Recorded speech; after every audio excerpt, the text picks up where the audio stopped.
All right, guys. Thank you, everyone, for joining today. We are going to go ahead and get started.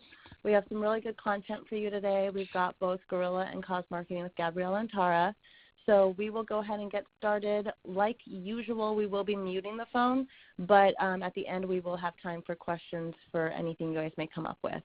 So we'll go ahead and mute that. And then you can also, don't forget, if you are online, you can submit questions through the chat bot, and we will go ahead and answer them as quickly as we can. All right, so I will go ahead and let Gabriella take it away. Hi, everybody. Like Maria said, thank you for joining on this Friday. Oh, no. The conference has been muted. Okay, we're going to get started with the Guerrilla section of it. First and foremost, what is guerrilla marketing? Guerrilla marketing is a broad term used to describe any inexpensive, unconventional, and unique marketing tactics that generate brand awareness and customer engagement on a low budget. Guerrilla marketing should surprise your consumers, create a memorable impression, and create a large amount of social buzz. So we really want to get the community talking and advocating for your business. And the main idea really is to engage your customers rather than just educating them. Some tips for crafting a guerrilla marketing campaign. One, location is everything. So look for high traffic areas or events in your community. Be original. Something that's unique is going to stand out more to the consumer than something that's already been done. Get creative and unexpected. Keep the message simple and on brand, and engage the consumer to get the people talking. So I'm just going to go over a couple ideas. These are ideas that I've thought of for you guys, and also ones that you are already doing yourself. So some of you have been doing this, and that might spark some inspiration in other franchises as well. One, to make the most out of your events. So everyone is already doing events, but how can we increase your impact and impressions at these events? One would be to create your own event. A good example of that is a ribbon cutting ceremony or a grand opening party. For this, you want to work with your Chamber of Commerce. They will help you set up a date, a location, and they'll also help with promoting the event. Another option is to hold a contest or raffle, like many of you already do now with the win the free lawn care or a free service. But it's always best practice to be sure to promote that on social media so you can generate some more buzz about that. Another one is to hand out those promotional items. Aside from the promo kits that you get sent at the beginning, get creative with this. For example, Scott Tarkington in Texas, he is sponsoring a youth baseball team, and he goes almost every weekend to the games in his lawn doctor gear, but he also hands out sports water bottles to his team. So, and then sets up like a refill water station. That's just a great way to get out in the community and also get your logo and your brand out there. Another good example is like towels and sweatbands at a 5K race. So, just get creative with that. Another thing you can do at your events is to live stream, go live on social media. You could do this on Facebook. You could do this on Instagram if you have an Instagram account. And also to do a demonstration, something that's interactive. Will get the people in your booth, like maybe doing a watering and mowing quiz or, a guess the weeds game or something like that. And then also all of these events, some of them will have these swag bags that you could, ask to put some of your promo items in. The larger trade shows tend to do the swag bags, and then also charity events like a 5K or a 10K race will usually give out these promotional bags that you could put something small in there with a little bit of your, business contact information, a flyer or something. Another way to, come up with a guerrilla marketing campaign is to get out in your community. You can run in a charity race in your lawn doctor gear. The Koyas and Fosters, Brian Foster recently ran in a race, and one of them dressed up in a mosquito costume, kind of just to promote yard armor. So, they're not necessarily, this is a good example of guerrilla because it's not necessarily like pushing your services and, trying to make a sale, but it's just kind of promoting your brand in a fun and unique way. Next option is to utilize your lawn doctor van. We tell you guys this all the time. Your van is a moving billboard. Drive it around town, park it at popular events like the high school homecoming football game. You're really just looking for anywhere where people will be. if you're driving around, it definitely gives off the impression that you're busy, you've got a lot of customers, you're out there servicing a property, so it gives off a positive brand image. The next option is to enter in a parade with your lawn doctor van. I know Tommy Campbell had just recently done this for a parade in one of his territories. With the summer holidays coming up, we've got Memorial Day, 4th of July. I'm sure there are a lot of parades happening, in your territory. It's a great option because you don't necessarily have to spend the whole day at the event, behind the table and meeting people.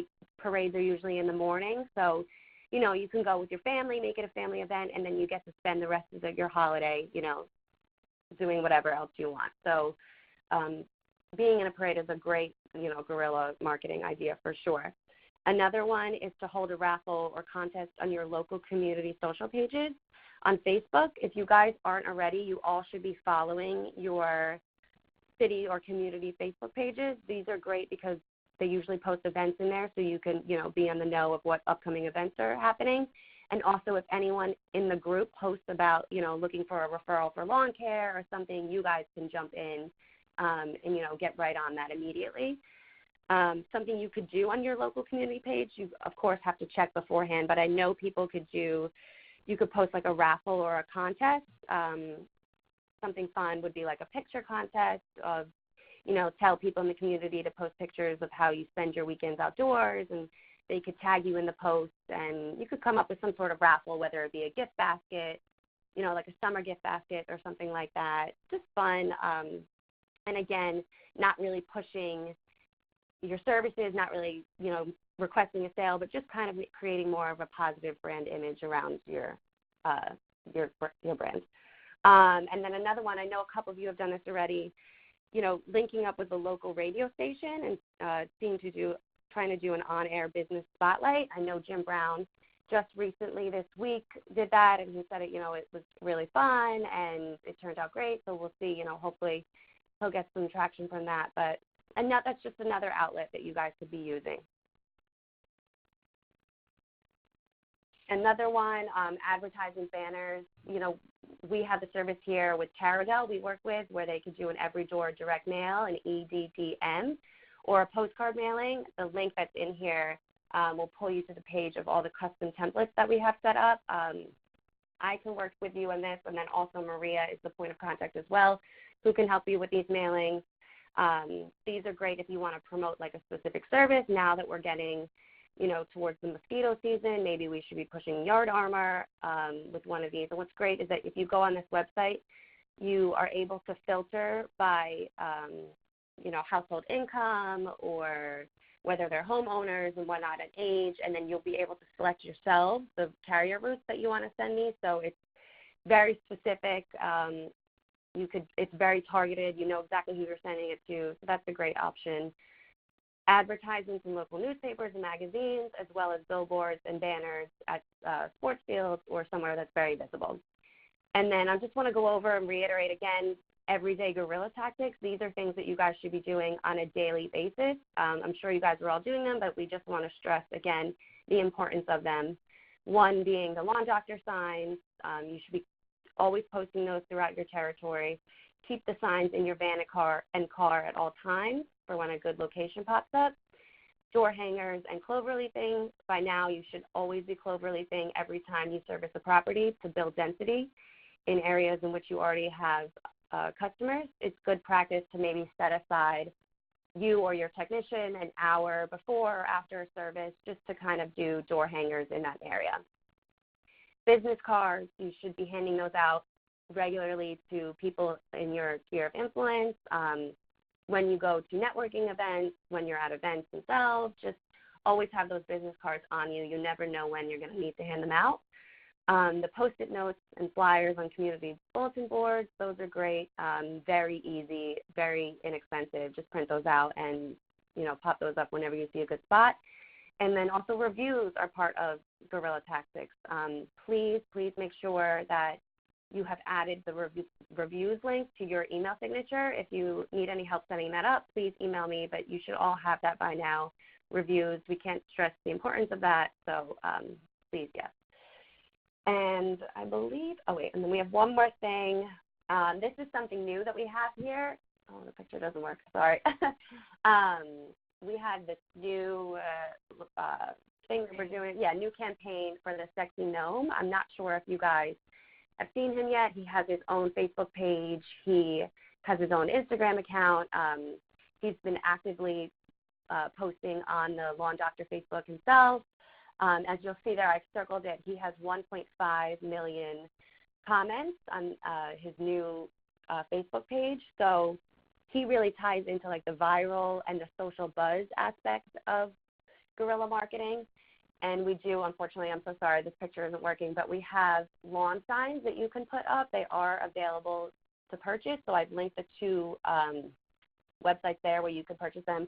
It's just a picture of him, and it's got the Lawn Doctor URL, and, you know, his slogan is, you know, make your lawn, have an attractive lawn or something like that. So, yeah, he's just, you know, I think he's definitely taking off. People are responding to him really well. So he's just a fun thing that you can start integrating into, you know, you could put one of these signs in your customers' yards, and you can, you know, bring him to trade shows and events. We are working on more promotional items for him, so you will be seeing more of him to come. So I just wanted to introduce you guys to him if you have not heard about the Sexy Gnome yet. If anybody has questions at this time regarding Guerrilla, I'm going to unmute you guys, and please feel free. Also, now is the time if you want to give any suggestions of things that you've done in the past that you think are Guerrilla that you want to, you know, bring to anybody else's attention, any questions. You know, this should really be open dialogue, so feel free. I'll unmute you, everybody, now. The conference has been unmuted.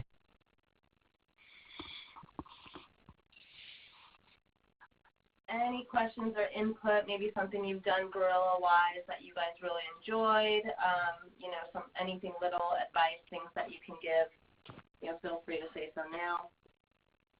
Don't make me say the joke.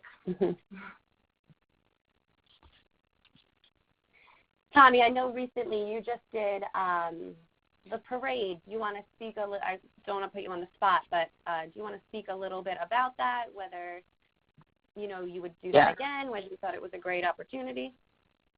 Yeah, it was a great opportunity. We did get a little bit of traction, I believe, from it.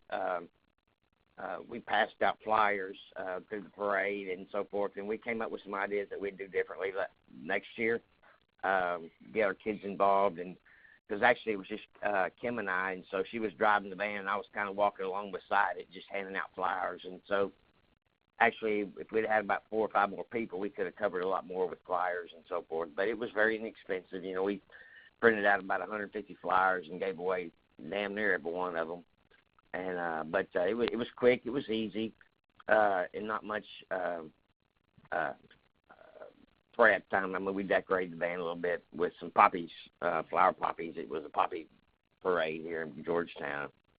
But what we really got, what we got better traction around was it's called a vendor fair basically, and it was for a retirement community out here just north of town. And we actually set up our tent and so forth and went out there and spent the day, and we got about 10 or 12 clients out of that one. So that's what caused us to go back down, and we're going to do another one this week in Hutto. It's another festival, if you would. But we seem to get a lot of traction around that. So and it's fun. So you can go down there and hang out for the day and, you know, meet a lot of people and so forth. We're going to dress up this weekend as doctors. We're going to tie-dye some lab coats, doctor's lab coats, and go out there and hang out down there this weekend and see what we can drum up down there in that part of our territory. Oh, wow. I like those ideas, Tommy. Yeah, I like when people maybe dress up as a doctor or wear like a lab coat to look like a doctor, so that's a really great idea to think about. And keep in mind, you guys, the more guerrilla, the more events you're doing, the more your face is going to be in the community, and people are really going to start recognizing you and your brand. So just something to think about. All right, so what we'll do, if nobody has any more questions about guerrilla marketing, we will go ahead and have Tara come on now and start speaking about cause marketing. And so we're going to go ahead and mute you guys again, not because we don't love hearing your voices, but just because sometimes there's background noise. So we'll mute you guys again, and then we'll unmute you at the end again to ask questions. So here's Tara. The conference has been muted. Hey guys, very nice to talk to all of you. So I'm going to go ahead and go into cause marketing. And it's one of those things where we don't have a defined program. It was something we were working on this year. I had a couple of things happen in my personal life that kind of caused that to backtrack. So we're going to go over the cause marketing you can do in your local community, kind of go over some of the things that we've seen done, that we've seen succeed, and really just talk about what you guys want to do and how cause marketing affects your business. So first off, what is cause marketing? It's when local business partners with a charity or a social cause and a way to promote your business. So, the 5K runs, a lot of the things that Gabriella was talking about are also part of that cause marketing. So cause marketing can bring out to events. Cause marketing can also bring out your guerrilla marketing. A lot of this goes hand in hand with each other with that local ground game. The biggest thing is that it's the potential to be profit-making for a low cost. It should be like a CPL that's pretty low as far as your marketing tactics go. A big thing being just being there and getting your name out there and your brand out there behind a social cause. So there's cause marketing around the world that has been around for a while. I've just put up on this slide a couple different pictures of some of the most famous campaigns that have been done. One of them being the Red campaign with Starbucks. They've been doing it for years. It's one of those campaigns that you know immediately what it is because Starbucks has been consistent with it. The same thing with Red Nose Day. It's been something that Walgreens has been influencing for quite a few years now, and it's become synonymous with them. Everyone knows what it is, and lots of businesses partner with them during that Red Nose Day, and it's really out there. With Starbucks, they're giving part of their profit as donations for those items. With Red Nose Day, they're letting you buy like that nose, and that's going towards their donation. Then you also have campaigns like Dove. Their Real Beauty campaign has been going on for a while, as far as like the last 10 years kind of. With that being said, it's very identifiable to consumers out in the market, with at least 50% of consumers able to name Dove's campaign by its name just because they have consistently stuck with it. Again, this isn't anything crazy that they've been doing. It's just a social cause that they got behind. With Dove, it doesn't even consist of a whole lot of money that it's going through. It's just the fact that they're getting behind something. And with that, we're going to kind of go into different forms of cause marketing you can do in your business, and then also some statistics that come from some of these campaigns and seeing what consumers are liking.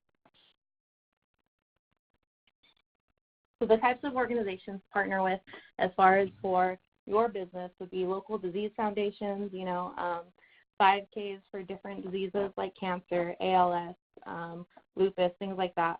Local sporting teams, the sponsorships that you do that get you the banners on the field, get you the access in the community, that's still a cause that you are doing for, kids to get out there and be able to have these programs. Community races, whenever you're doing any of those, local animal organizations has been a big one that worked really well for a couple of franchisees last year, just getting their name in the community, and it's something that they were passionate about. The biggest thing with this list is that find something that you want to enjoy, something you're passionate about. You have to have that passion with cause marketing and really stand by what you're doing, or else, it's not going to gain that brand awareness that you're hoping for within your community. So some of the statistics out there would be that 70% of employees, they would be more loyal to a company that helps them contribute to important issues.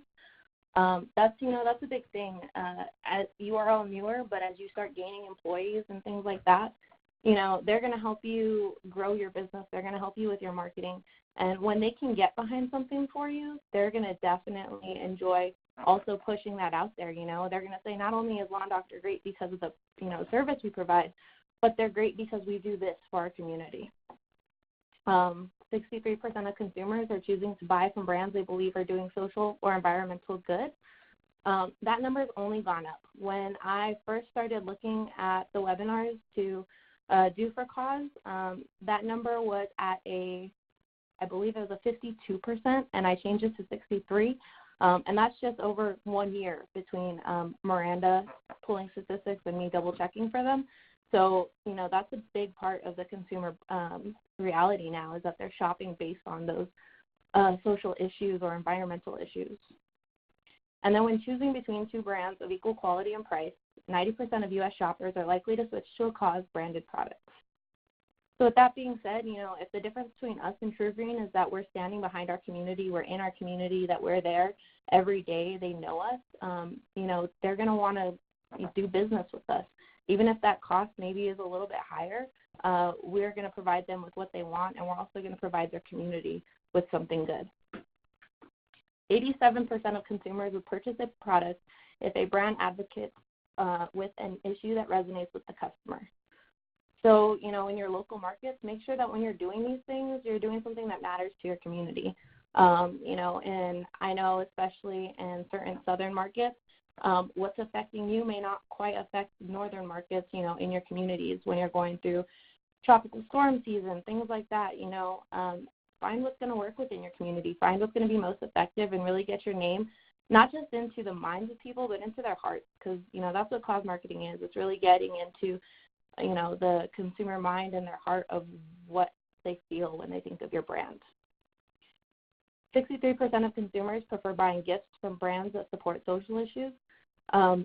Think of that as a way that, during that holiday season when you're starting to slow down on things, so something you can promote, like, hey, refer us. We have a great referral program. But not only do you want to refer us because, we have a great referral program, we have a great service, but we support this cause, and it's something that you feel good about giving to someone. And then in the same 2018 survey, 66% of consumers want brands to take stands on social issues. It doesn't have to be anything controversial. It doesn't have to be crazy. It could be something as small as, hey, we want to help with a pet donation rally. But they do want a brand that is very reachable. It's something that they can actually feel that's working with them. Consumers do not just want to buy a product and be done with it. They actually want to see how that product is going to impact their lives. So just some numbers to keep in mind. Feel free to come back to this. But, the biggest thing I would say of all these statistics is that when these numbers have been jumping up higher, a lot of it has been brand consistency and authenticity that consumers are looking for. Every article, every statistic I read, that is the underlying thing that was in common, which was that they wanted authentic things. So when you're looking at these causes, look at what's passionate for you. So to build a cause marketing program, we go ahead, you talk to me about local programs in your community, different organizations, some little things that I can do some initial research. I have done initial research in some of your communities. I've talked to a few of you about different things. As far as some of these causes go, it kind of goes event, and you've been in some of these events with Gabriella. So you're all touching the cause marketing program. What we're looking for is something that we can consistently do, something like Ralph Vaya last year went and he did a per service a certain amount that he would give back to an elementary school in his area, and that worked really well for him. He did $50 for every sign-up that he got from the school, and he really enjoyed that, and I believe he went forward with doing that again this year. I'll do the contacting for the organization. I'll do the paperwork. You've worked with me on sponsorships. You've worked with Gabriella on events. We'll go ahead and we'll do all of that part for you as long as you're going and, when you're being part of that cause marketing program, that you're putting your foot down and getting to the event, you're going to the meeting, and that you're doing the things that you have to do to be part of that program, whether you're handing out flyers, anything like that. And you guys already know, as soon as you tell us what you would like to do or as soon as anything comes up, we're on it and we're here for you guys. So some of the cause marketing program prices, promoting core aeration, you set a donation amount of $25 for every core aeration. You can go ahead and do a yard armor program, so you can do a $50 donation for every yard armor program you sell. You can promote the lawn maintainer program. So you can also do, for the lawn maintainer program, I believe that one was $50 as well for last year. But I think we wanted to go with more of a percentage with the lawn maintainer program if we were to find a national program we were to really enjoy, or if we found a program you would like to donate to in your community, which is a little easier for the lawn maintainer.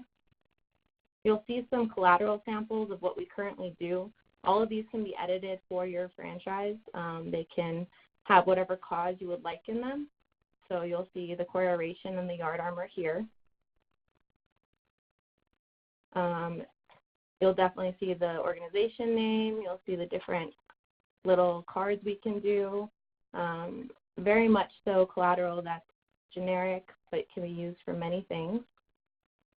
You can order them online through Guerrilla, and this has the information for you to log in. You can also send creative requests to Gabriella or to myself. At any point, we can send those on. We can get those done for you with our different designers. So if there's anything you have questions on as far as collateral goes, let us know. We're more than happy to get whatever you need for your events, for the organization that you're doing, if you're just giving mailers to them. All right, I'm going to go ahead and unmute you guys. And The conference has been unmuted. This would be the time. So any questions you guys may have, or if you guys have done some type of cause program, it'd be good to maybe throw out some suggestions or some tips, what worked, what didn't work, maybe, what you guys want to move on. But any questions for Tara about cause marketing? Nope. This is Amy. We have done cause marketing toward our local baseball league as well as the elementary school. And initial jump is great, and, the organization puts it on their Facebook page, so do we. We try to talk about it when we're at the event, but then it dips. So how do we keep that kind of in people's minds fresh? And the school doesn't have a ton of events that allows vendors, and neither does baseball really outside of the team sponsorship. So very much so for the elementary schools. I know with Ralph Vaya last year, he was able to get certain papers or certain pamphlets in the bulletins that they sent out with the kids. He was also able to put pamphlets or promo items and I believe the festival grab bags and things like that for children. So those are some of the items that he was able to do. Again, not really having that opportunity to be there all the time. It was more so paperwork that would go home for parents.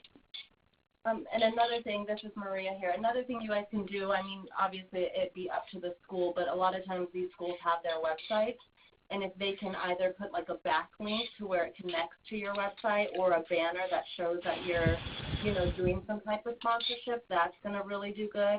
Also, if you do get a backlink to where it connects to yours, that's going to help your Google rating as well, so it's going to help you in a lot of different ways. So that's one thing you may want to talk to them about. It's not a hard thing to do, so if that's something they'd be able to do to you, that's going to help you out a lot. Okay. Also trying to they made it very Sorry, go ahead. They made it very specific that we could not pay the school. We had to pay the PTA. So they don't have a website, and that's where I'm kind of I just need those moms to keep talking, Gotcha.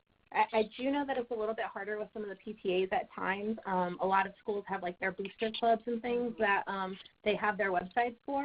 I know with maybe the elementary schools that they don't quite have those set up the same way. I don't know right away off to the top of my head your counties or how your schools are set up, but maybe it's something you can make a deal with even the high school of being on their booster page, because most high schools have booster pages. Anything like that within district maybe would be my thought process as far as not being able to pay the school and having a PTA. Another thing, Amy, I know you said you put it on Facebook. You can also pin the most important posts that you have. So if you want something to constantly be at the top, you can pin it.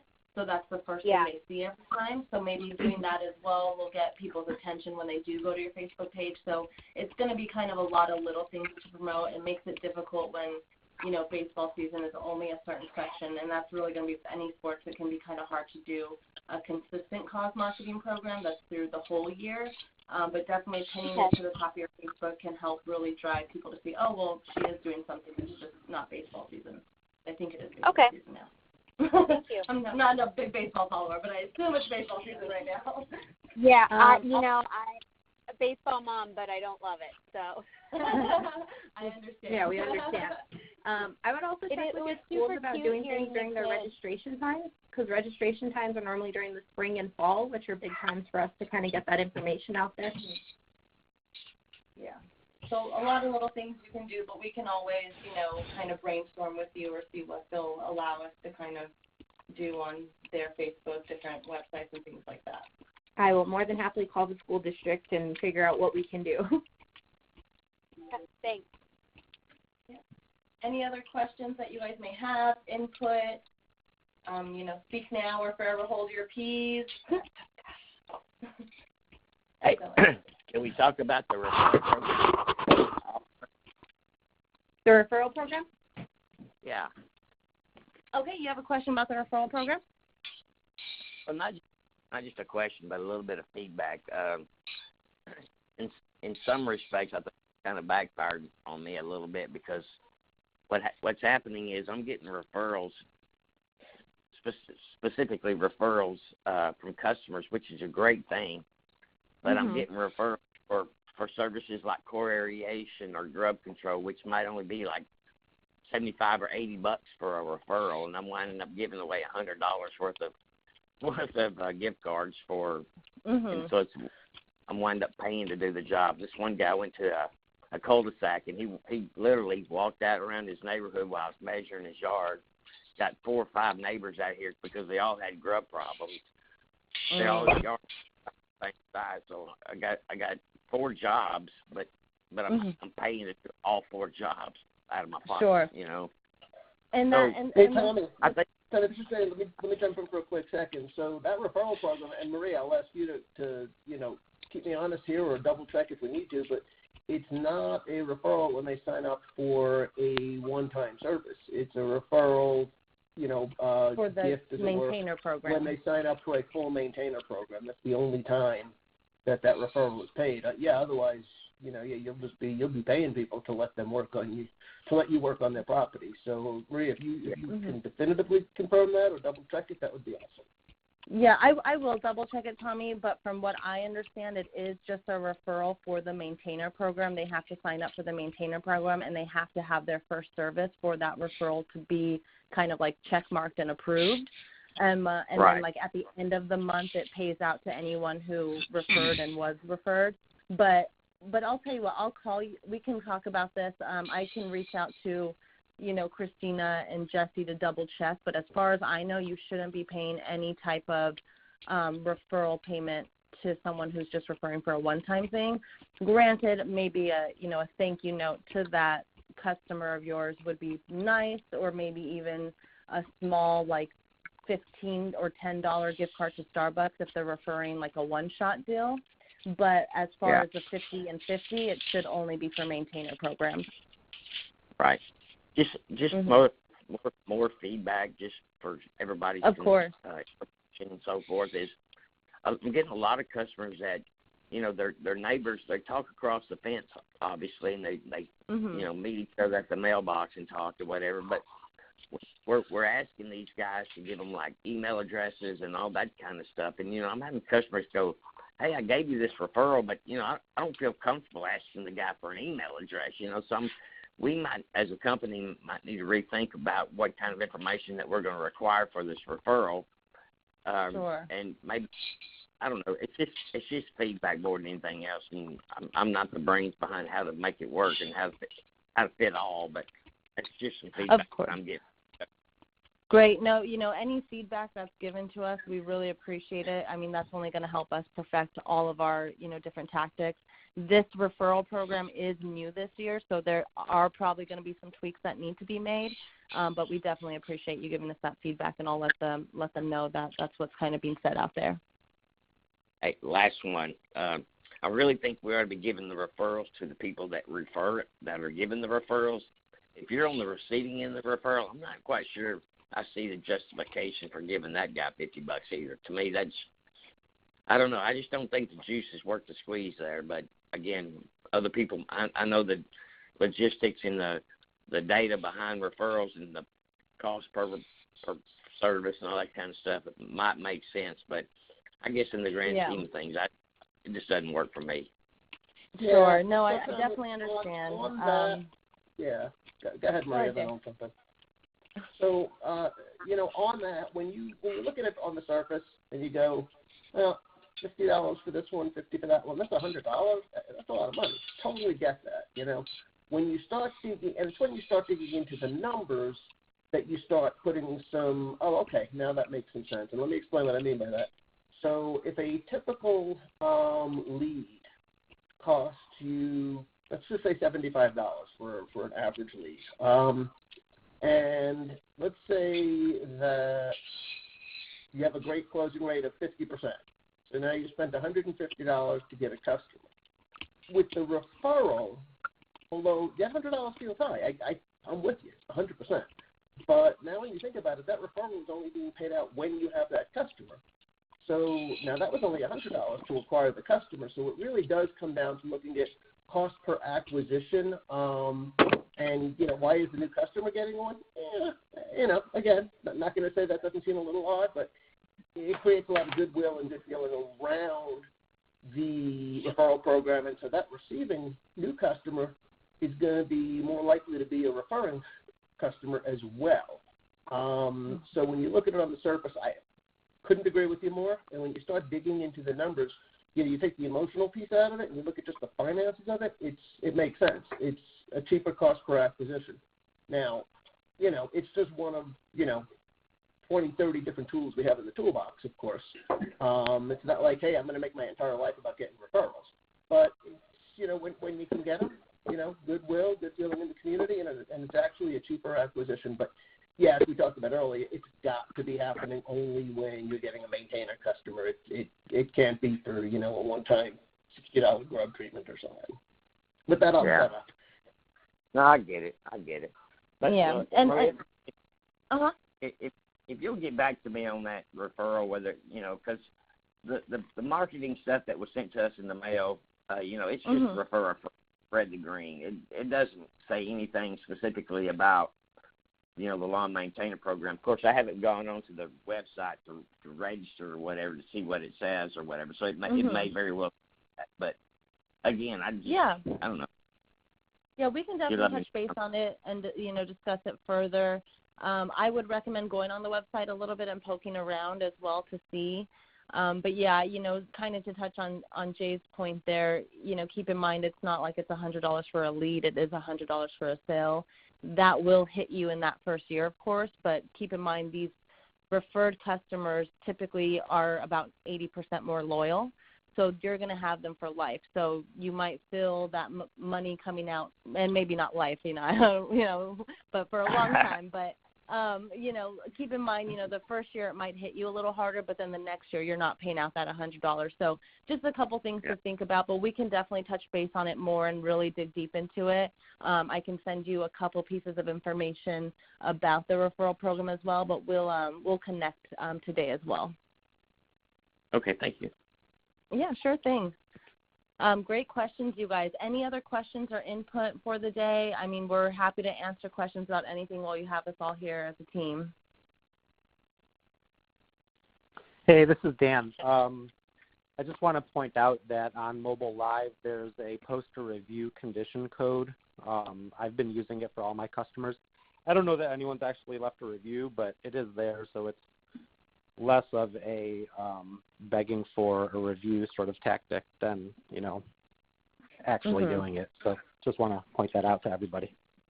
Perfect. And to touch on that as well, Dan, I will let you guys know, I believe within the next couple of weeks, we are going to be pushing out some more, basically a review push. So you guys should be receiving an email about that from us that lets you know when that's going to happen.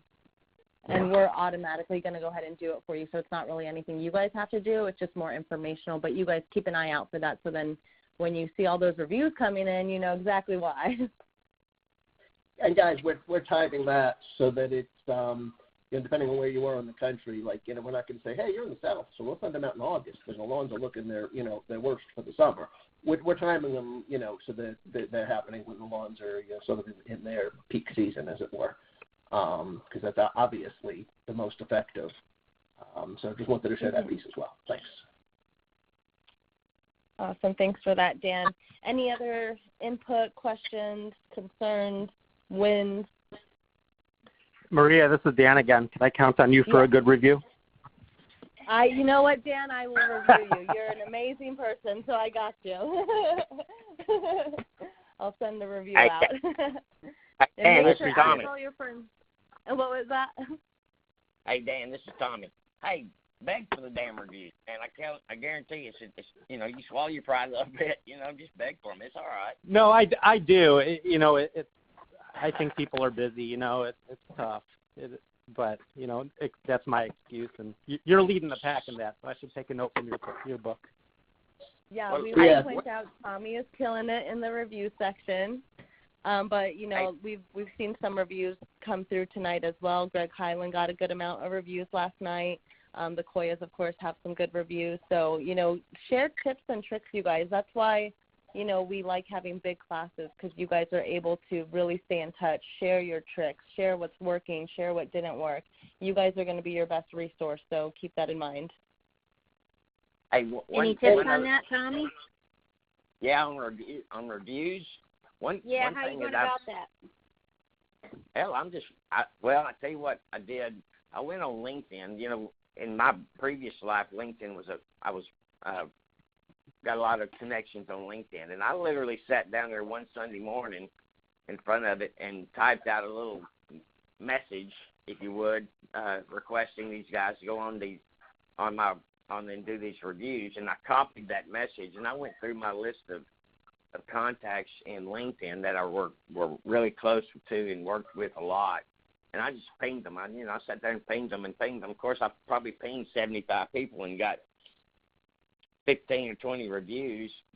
But hey, you got the reviews, and so that's what I did to help myself out. One thing that I thought was kind of unusual is that I got several responses back saying, "Hey, I got to sign up for Google to give you a review. I don't want to sign up for Google, or have create a Google account," which I thought was kind of weird. But there's people that won't give you a review because they have to sign up on Google, and so of course then you try to lead them toward Facebook or just going on your website or whatever to do it. But I've gotten three responses that I love to give you a review, but I got to create a Google account. I'm just not going to do it. I found that too. I was surprised by that myself. I mean, Google, they're taking over the world, so they require that you're a part of them. Yep. But, Tommy, excellent point, though. If they don't have a Gmail that they're not able to leave a review, push them towards Facebook, push them towards your website directly, and try to have them leave reviews there. Of course, not everyone's going to want to do that, but it doesn't hurt to ask. I mean, the worst you're going to get is a no. Hopefully that's the worst you guys will get. Well, it could be worse, but, hey, I want to address something for Dan real quick, and it really applies to everyone. So you're absolutely right. People are busy, and maybe you're out on the lawn. The folks are really happy with the work you're doing. You feel like it's a good opportunity. You say, hey, we'll be really helpful in my new business if you wouldn't mind going, and leaving me a review. And they're going to say yes, hopefully most of the time, and they genuinely mean that. They really do intend to do it. And then they go back to life, and they're busy, and they forget. So if that evening they got an email from you saying, hey, great to talk with you today, really appreciate your offering, to do a review for me, that really helps my business. Here's a link to where you can go do that. That's the reminder for them to then jump in and do it, because probably 75% of the time that conversation on the lawn, although it's genuine, they just forget. And we all would. We're all super busy. But that little reminder email at night is a nice touch, and it's going to, oh, yeah, I did tell her, Dan, I would do that. And it definitely helps. Sure. Thank you. Awesome. Anything else, you guys? Anything you've noticed? Anything you want to talk about here? And, of course, at any point, if you guys have questions about anything we talked about today, previous tactics, anything like that we've spoken about through webinars, feel free to contact anyone here on the RAMP team. We can answer questions. We can dig in deeper if you guys, have a little bit more of a complex question. We're happy to help. So lastly, any other questions, anything else before we go ahead and let you guys go? I know we did go over the 30 minutes, but we appreciate all of the conversations that we had. I feel like we had some good content. So thank you all for participating. But anything else before we let you go? Have a great weekend. All right. I think that's it then. We'll go ahead and let you guys go. I hope you guys have a great weekend. And, go be lawn doctors. Bye, everybody. Bye. Bye.